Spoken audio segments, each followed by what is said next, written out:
Hi. Hi, Sheila. Let's go back a bit, shall we, and look at the system more generally. How has it evolved, if indeed it has evolved? Well, I'm not sure it's evolved hugely, actually. I think it's quite interesting. I mean, we still have most of the same categories of honours. I think there's much more effort now put into making sure that people who get honours in the New Year's honours, which are the sort of, if you like, the national honours rather than the Prime Minister's personal patronage, to make sure that they go to a more diverse set of people. So there'll be a lot of efforts going through to make sure that it sort of, much better reflects the makeup of the UK than maybe it did if we look back 20 years ago. I think the system actually probably is pretty unreformed generally rather than deeply evolved. Yes, for how long unreformed? Centuries?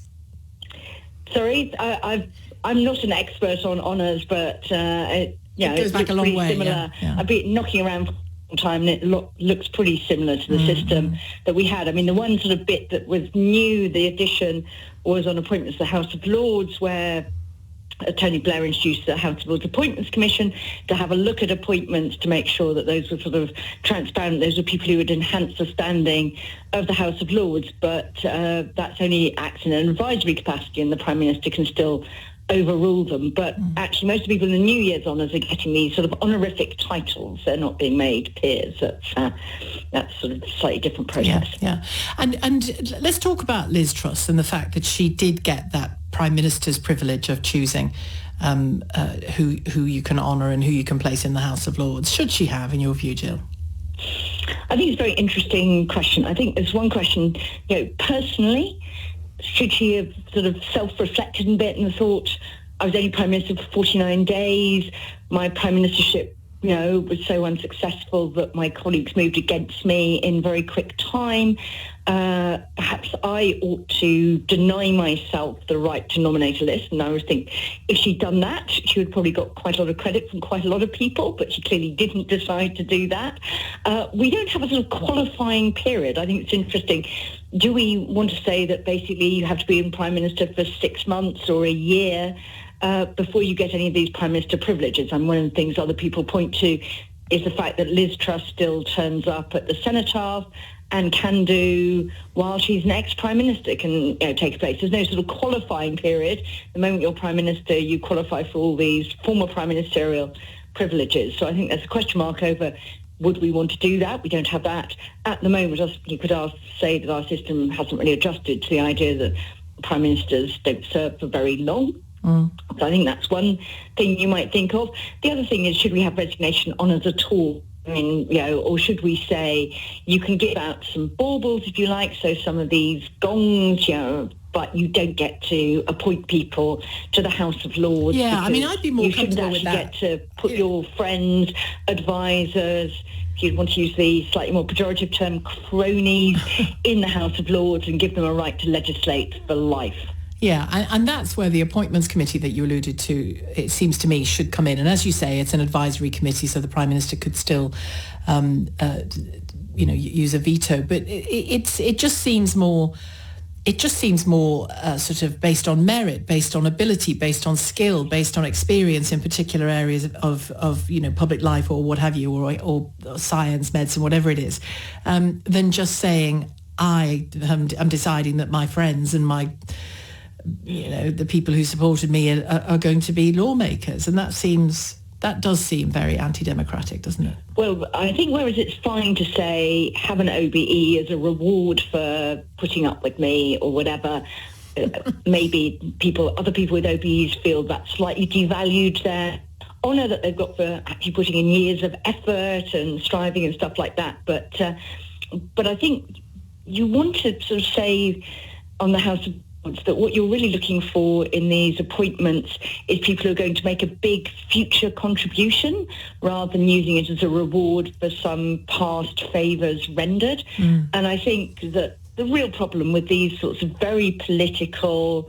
nominations is that they undermine the already rather questionable legitimacy of the House of Lords. If people think that it's just been filled up, it actually isn't. I mean, even with Boris Johnson and Liz Truss taken together and David Cameron's appointments, there are so many Lords that they don't actually have a really material impact on the numbers. But you want to say, actually, are they bringing the place into disrepute? We've seemed to have lost a sense among our former prime ministers that they need to uphold the value of these institutions and ensure that the institutions themselves are valued and take the nominations they make to these institutions quite seriously. I mean, some of the people that they put in, you could say, reflect real views and perhaps should have been in the House of Lords and had made would have significant different views to contribute. But some of the other people where it just looks like a reward for something, either money or past support, you have just to favoritism of some sort. Whether it's appropriate to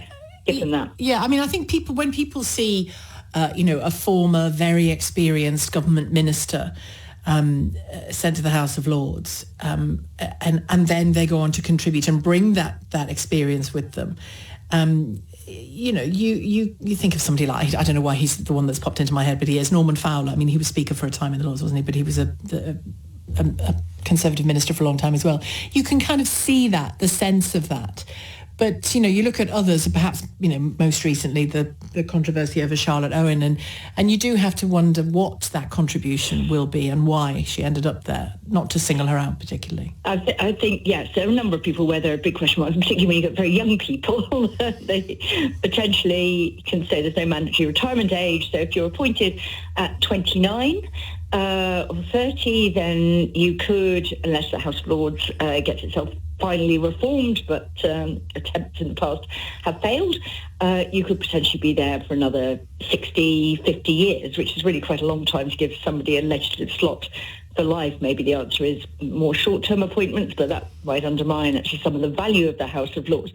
Now, I think you're right to distinguish. There are some people undoubtedly who are worthy additions to the House of Lords, but I think the problem with both Boris Johnson and Liz Truss's resignation honours is they do seem to have been used incredibly nakedly and brazenly to reward their friends and supporters by putting them in. And, if they were forced to defend these nominations, explain why, so give reasons for their answer, sometimes you think it'd be quite difficult to explain why this was in the public interest as opposed to the personal interest of the people involved and indeed the Prime Ministers involved. And those honorific titles, so somebody becomes Sir Joe Bloggs because of services to whatever field, how often are they given to, again, I hate the term, but people kind of know what I mean when I say it, more ordinary people? So, the lollipop lady that has served the same school for 30 years, or, I mean, there's an honour for the train driver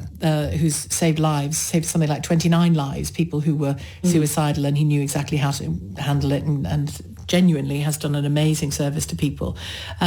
They typically don't get made sirs, do they? They're given an MBE or something. The sir thing still seems to be part of that class system. The third thing definitely is, whether it's class or not, is definitely for people who in another time we might have referred to as the sort of great and the good. So clearly people who've made some quite big public contribution. I was just looking through the list now. There's sort of quite high-profile people. You've heard of lots of them. Some for quite worthy ones. I was just looking.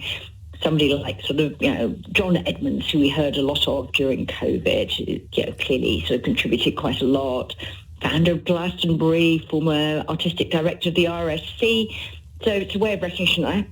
This is entirely a personal view, which is that I really hate people calling themselves Sir X or Dame Y. Partly because I think they sound quite silly, but also because I think it just sort of makes it sound like an anachronistic country. But I have to say that is not a view.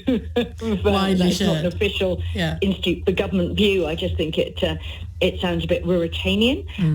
If you want to do that, people can have some sort of after their name. Did you see the coronation, as they would do in Australia or somewhere like that. But one of the things that I really do intensely dislike, but again, Sheila, this is my personal view, not an official view, is civil servants who get knighthoods or damehoods just for becoming permanent secretaries, in a sort of sense of who's going to get the knighthood or damehood this year. And I really do think that practice just ought to stop unless there's some incredibly exceptional, distinguished contribution they've made that goes well above and beyond just rising to run their department, doing which should your be job. reward enough in itself. Yes, I agree with you on that last point very much. So thanks, Jill, for your